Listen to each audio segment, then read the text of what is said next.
estimados alumnos, en la clase de hoy veremos un repaso de los conceptos que estuvimos viendo sobre algoritmos, ¿no? Esta forma de programar que nos ofrece la herramienta PCInt y que nos permite acercarnos al pensamiento computacional. Como recordarán, los algoritmos tienen ciertas características, entre ellas que son finitos, ¿sí?, modificables, tienen un principio y un fin, y usan algunas de las formas preestablecidas como lo son justamente los diagramas de flujo en este caso. PCInt nos ofrece varias herramientas para programar, entre ellas asignación, proceso, definición, salida, entrada y estructuras de control. Los programas suelen ser lineales, ¿sí?, hasta que llegamos a un punto en el cual decidimos o necesitamos tomar una acción u otra, o muchas veces repetir. Vamos a ver, por ejemplo, este bloque amarillito que pertenece a asignación. ¿Qué quiere decir? Que en este bloque yo voy a asignarle a una variable, angular izquierda y en medio, algún valor. Supongamos 7. Bien. También tenemos una estructura de salida que nos permite mostrar, por ejemplo, usted tiene, ¿sí?, coma, el valor de la variable. Usted tiene 7. Y una estructura, un bloque de entrada. Acá quiere decir que el usuario va a intervenir, ¿sí?, y va a introducir algún dato. Vamos a ver, por ejemplo, dato, vamos a llamarle a la variable. Y vamos a mostrar, usted introdujo, ¿qué cosa? Dato. Bien, este algoritmo es sencillo, es totalmente lineal, no hay ninguna estructura de control, pero sin embargo nos permite para ir recordando algunos conceptos que hemos visto. Vamos a ejecutar, ¿sí?, y acá me muestra, usted tiene 7, ¿sí?, y está esperando a que yo ingrese un dato, ¿sí? Voy a poner, vamos que se puede,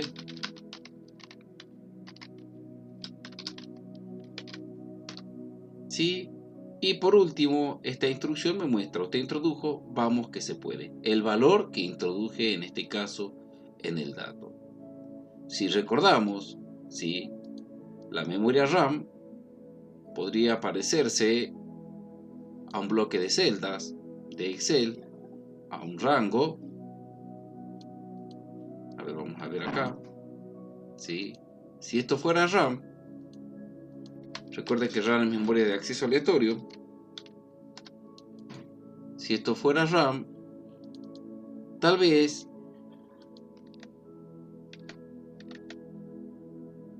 $7 sería este valor, o sea, A, la variable A, estaría apuntando hacia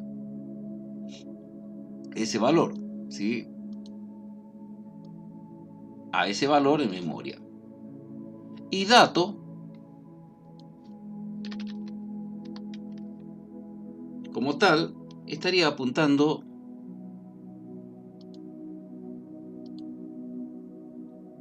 a algún valor,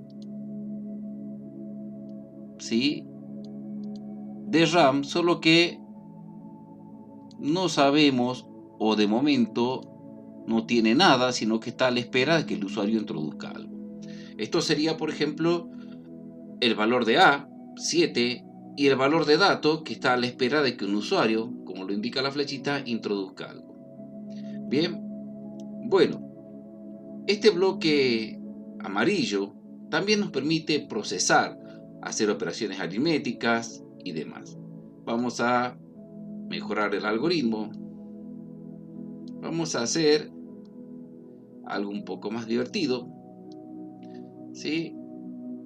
Vamos a escribir,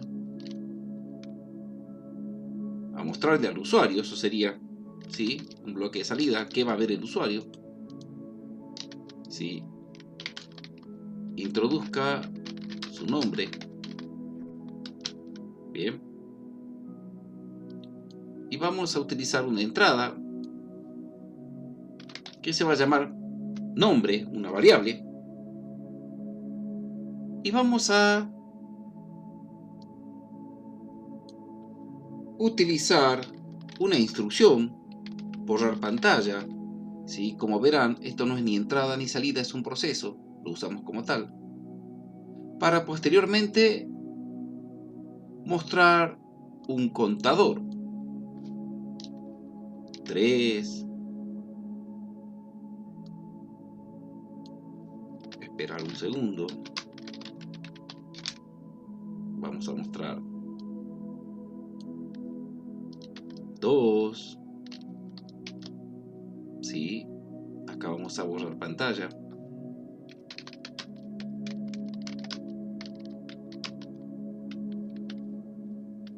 O vamos a poner una cuenta regresiva de 2 a 1.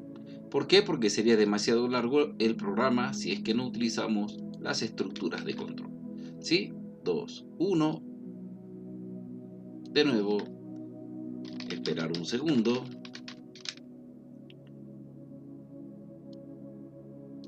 Borrar pantalla. Y mostraríamos el mensaje: hola, tu nombre es, espacio, coma, y ¿dónde guardamos el nombre? Acá en la variable nombre, por lo tanto mostraríamos la misma. Bien, esto es un poquito más divertido, ¿sí? Porque nos pide, o le pide al usuario que introduja un nombre, lo guarde en la variable, borra la pantalla y empieza una cuenta regresiva. Bien, vamos a ejecutarlo para ver de qué se trata. Y efectivamente, a ver, vamos de nuevo, ¿sí? Introduzca su nombre, por ejemplo Julio,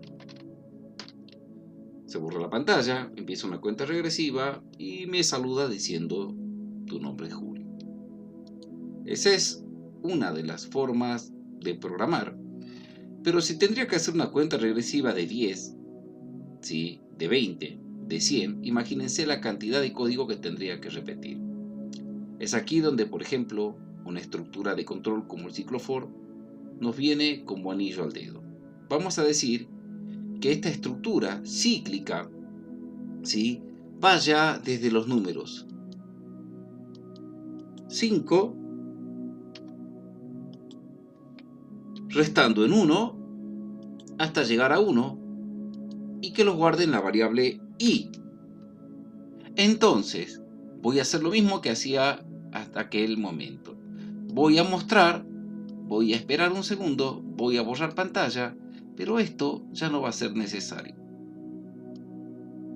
Observen cómo, gracias a esta estructura de control, en este caso a este ciclo for, yo puedo ahorrarme un montón de código, solo que acá me mostraría todo el tiempo el valor 2. Para mejorar esto, yo tendría que mostrar el valor que toma i en cada ciclo. De tal manera que yo voy a introducir un nombre, lo voy a guardar en una variable, en este caso voy a ir desde 5 hasta 1, y en cada instrucción, en cada ciclo que cumpla i hasta que llegue a 1, voy a mostrar los valores de i, comenzando por 5 y restándose en 1. Esto nos va a mostrar una cuenta regresiva, en este caso de 5. Veamos cómo funciona. Ejecutamos. Introduzca su nombre, Julio. Lo que sigue sería borrar la pantalla, porque ya guardo la variable en nombre. Y comienza la cuenta regresiva. Bien. Bien, hola, tu nombre es Julio. Como verán, la estructura de control, en este caso la cíclica i, me permite a mí ir un poquito más allá, ¿sí? Y de esa manera ahorrarme muchas líneas de código. Aunque, desde luego, no es la única función que cumple el ciclo for, ¿sí? No es para lo único que se puede utilizar. Vamos a cerrar. Vamos a poner un nuevo ejemplo. Y vamos a armar un nuevo diagrama en donde vamos a ver las características de los arrays, o qué son los arrays. Si bien es cierto, una variable nos permite guardar un dato, un array nos permite guardar una colección de datos, ¿sí? Asociadas a una posición, por ejemplo, 1, 2, 3, 4, 5. Esto sería un array, que voy a llamar vector. ¿Cuántas posiciones tiene? 5. En informática se suelen utilizar los corchetes para determinar la posición de un array. Bien, al igual que una variable, un array nos permite alojar y recuperar datos de memoria, solo que esta vez asociados a una posición. Vamos a hacer un par de operaciones. Si yo quiero decir que en vector de la posición 1 guarde el valor 3 o 4, quiere decir que acá voy a guardar el valor 4. ¿Sí? Si por otra parte yo lo que quiero es mostrar el valor que hay en vector 4, tendré que poner vector de posición 4. Vamos a hacerlo con PCIM para que quede un poco más claro. Pero mientras que las variables no necesitan ser definidas, los arrays o vectores sí. Vamos a comenzar creando un vector, ¿sí? Dimensión v1 de vector de 5 posiciones. ¿Qué estoy diciendo con esto? Que voy a crear un array que tenga 5 casillas para guardar datos, ¿bien? Bueno, puedo decirle a un usuario que introduzca los datos. Vamos a hacerlo así la primera vez, usando un ciclo for para no estar repitiendo todo el tiempo, o lo vamos a hacer sin for. A ver, arrastremos esto acá al basurero. Vamos entonces a pedirle al usuario, por ejemplo, que ingrese el valor 1, a donde, como se llama el array, se llama v1 y sería en la posición 1. Bien, de la misma forma, luego deberíamos pedirle al usuario que ingrese el valor 2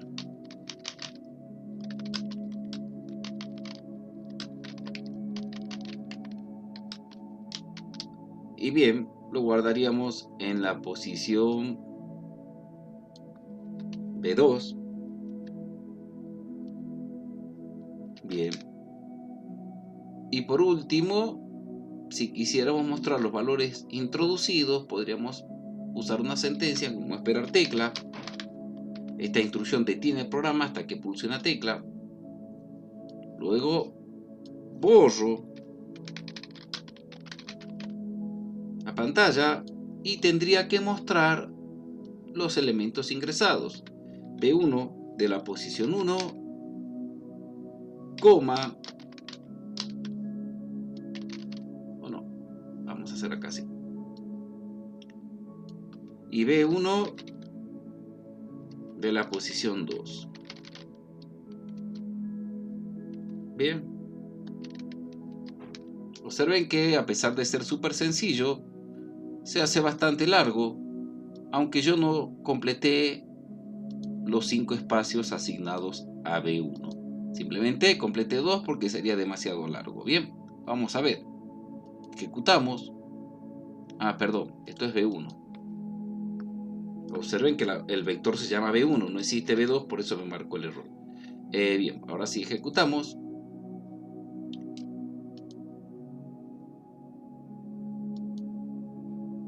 Vamos a ver, ingresa el valor 1, voy a ingresar 5, ingresa el valor 2, voy a ingresar 6, ¿sí?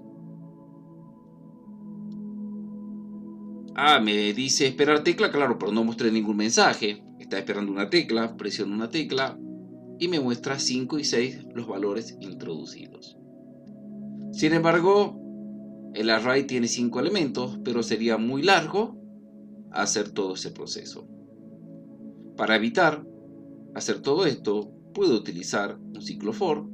De nuevo, ¿sí? Repetimos en este caso, para la variable i, puede llamarse de cualquier manera, por ejemplo a. Y ya es una forma que se utiliza muchísimo. Vamos a ir de 1 en 1 hasta 5. Y vamos a decir que la primera vez ingrese el valor de, exacto, de lo que está en A. Porque A vale 1, luego 2, luego 3 y cuando llega a 5 sale de este ciclo. ¿Dónde vamos a guardar el valor? En la posición A, que va iterando de 1 en 1 hasta llegar a 5. Con esta sola instrucción nosotros cargamos los 5 elementos del vector, ¿sí? Ahorrándonos un montón de pasos, ¿sí? Luego, si queremos mostrarlo, basta con que repitamos el proceso. Bien, nada más que esta vez se va a llamar i, por costumbre. Va a ir de 1 en 1 hasta 5, perdón, 5. Y de hecho, vamos a mostrar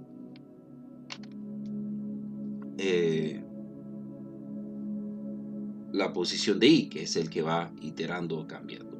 Pero antes, vamos a corregir, ya que usamos poco código, vamos a poner acá un mensajito que diga pulse una tecla, porque si recordarán, no se veía nada en la versión anterior, ¿sí? También vamos a poner acá un borrar pantalla. Y de esa manera ya tenemos el código un poquito más depurado. Bien, veamos entonces qué pasa con estas estructuras de control. Vamos a ejecutarlo. Introduzca el valor 1, 2, 3, 5, 6, 8 y dice pulse una tecla. Llegó hasta acá, se borró la pantalla. Cuando llega hasta acá, espera a una tecla, borra la pantalla y me muestra los elementos introducidos. Perfecto, 2, 3, 5, 6 y 8. Esos son los elementos que guardé en mi array o vector V1. Bien. Si yo no quisiera que el usuario intervenga, o sea, no ingrese el usuario los valores, quisiera que se ingresen automáticamente, podría valerme de la misma instrucción, solo que utilizando un proceso y diciéndole que le asigne un número al azar entre 0 y 9. Bien, recuerden que azar me devuelve un número, ¿sí?, con un intervalo abierto a la derecha, o sea, 0 incluye, pero el 10 no. Lo que va a hacer esto, ¿sí?, va a evitar que el usuario ingrese datos, simplemente los va a poner azarosamente en cada elemento y luego nos va a mostrar qué resultó. Ejecutamos, pulsamos una tecla y vemos que nos toca 0, 6, 0, 9 y 4. Automáticamente, sin que el usuario intervenga, se asignó un número al azar al vector en las posiciones, obviamente, del 1 al 5. Vamos a probar otro para que vean que esto es automático. Reiniciar, presionamos una tecla, 7, 8, 9, 7, 1. ¿Sí? Reiniciar. Y de esa manera conseguimos cargar un vector con números aleatorios del 0 al 9 por cada instancia de ejecución. Bueno, hasta acá un poco de repaso de la estructura cíclica, en este caso el ciclo para o for, ¿sí? Y vamos a aprovechar el mismo programa para que nos muestre cuántos números son pares y cuántos no, ¿sí? Bien, una vez que nos muestre el vector, vamos a aprovechar este ciclo para usar dos variables. Par, vamos a decir que par va a comenzar en 0, van a ser contadores, ¿sí? E impar en 0 también.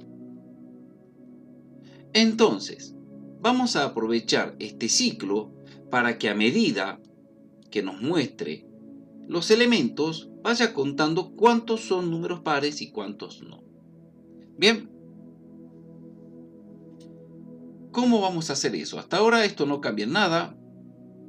Observen, pulsamos una tecla, nos muestra simplemente el o los números cargados en el array. Acá vemos que hay un solo par, pero vamos a aprovechar justamente este proceso para utilizar otra estructura de control que ya hemos visto, la famosa bifurcación.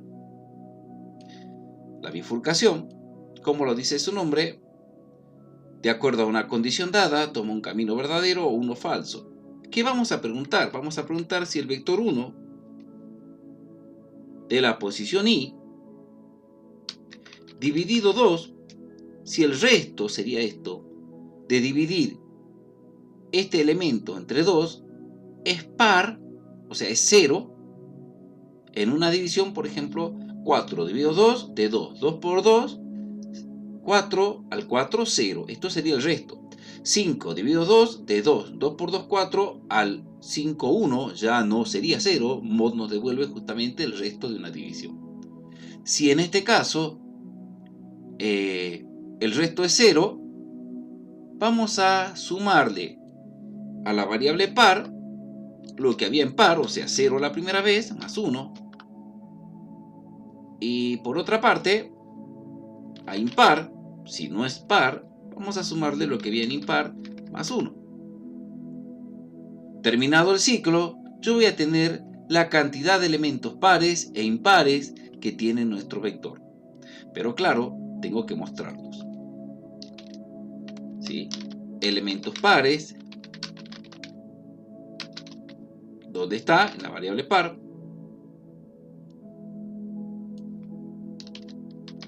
Elementos impares. ¿Dónde están? En la variable impar. ¿Sí? Veamos este pequeño agregado y todo lo que puede haber cambiado nuestra situación. Vamos a ejecutar.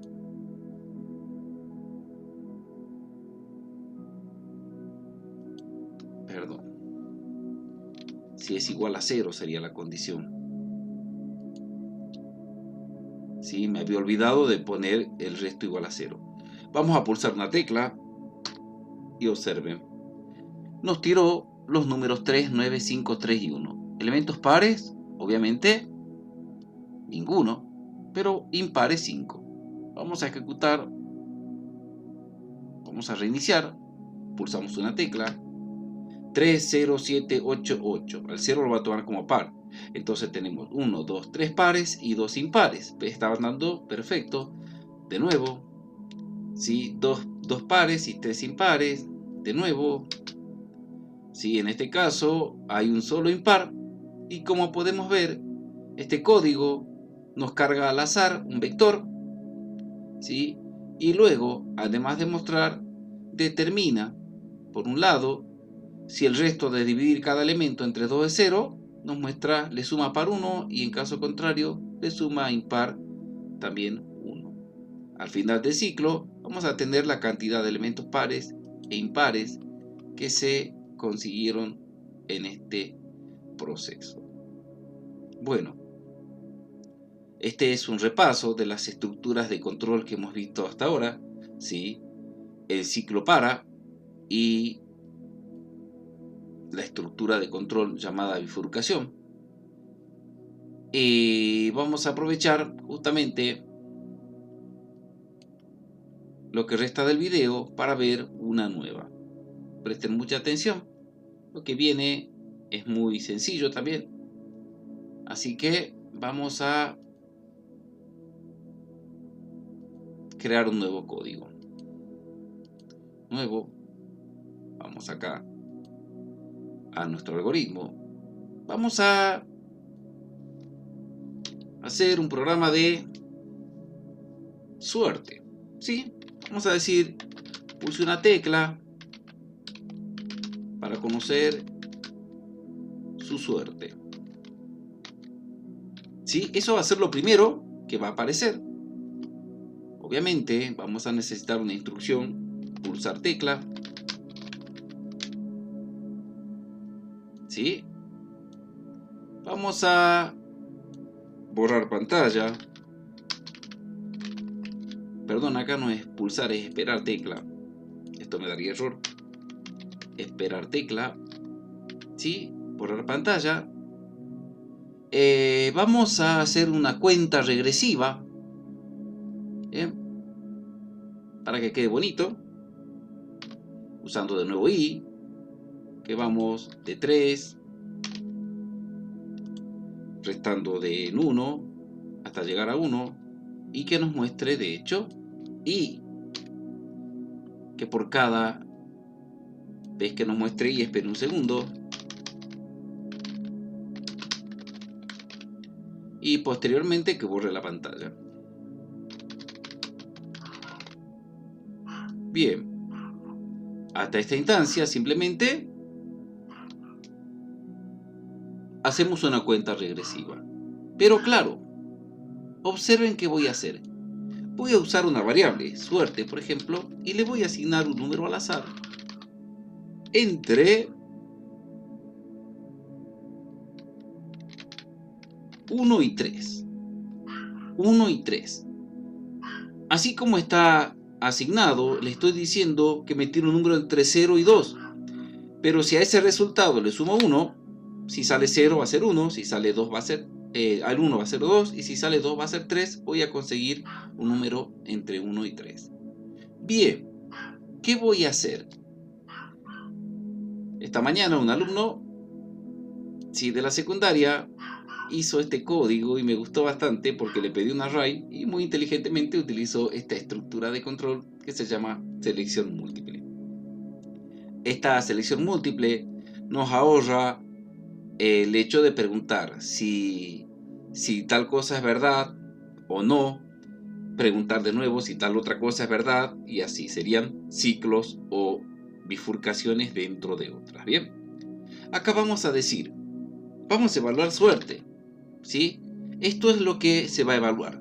Si suerte resulta ser 1, si suerte resulta ser 2, si suerte resulta ser 3, y en otro caso, ¿qué haríamos? Bueno, si suerte resulta ser 1, el número que sale acá al azar es 1, vamos a poner, tendrás un hermoso día. Si suerte resulta ser 2, vamos a poner, sal con mucho cuidado.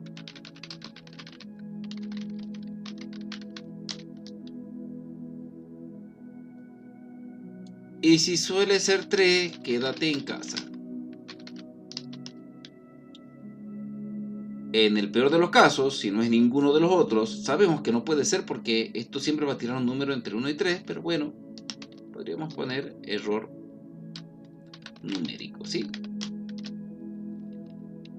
Bueno, observen que este programita, como se los dije, lo hizo un alumno para no usar un array y funciona obviamente igual de bien. Entonces, ¿qué hacemos? Mostramos un mensaje, esperamos una tecla, se borra la pantalla, comienza una cuenta regresiva. Perdón. No, sí, ahí está bien. ¿Sí? Tu suerte, lo hagamos más personal, ¿sí? Bueno, vamos a ejecutarlo. Pulsa una tecla para conocer tu suerte. Presionamos cualquier tecla. 3, 2, 1. ¡Bum! Sal con mucho cuidado. ¿Qué quiere decir? Que suerte, ¿sí? Fue cargada en números azarosos con el 2. Vamos a reiniciar. 3, 2, 1. Quédate en casa. Bien. Quiere decir que esta vez sacó 3. Para que vean, esto es azaroso. Sí, podría ser utilizado para desarrollar algún juego, ¿por qué no? Vamos a reiniciar, a ver qué nos sale. Puede ser de nuevo alguno de los números. Quédate en casa, salió de nuevo el 3. Observen que al ser azaroso, uno aunque lo haya programado, no sabe qué suerte le puede tocar. Quédate en casa y lo de hermoso día todavía no aparece, ¿sí? Dándome a entender que, como lo estoy haciendo, tengo que quedarme en casa el día de hoy. Tendrás un hermoso día. Bien. Esta estructura de control, perdón. Esta estructura de control nos permite a nosotros justamente tomar un camino de acuerdo al valor que toma una variable, en este caso, suerte. Bueno, chicos, espero que les haya gustado la clase virtual y bueno, muchas gracias.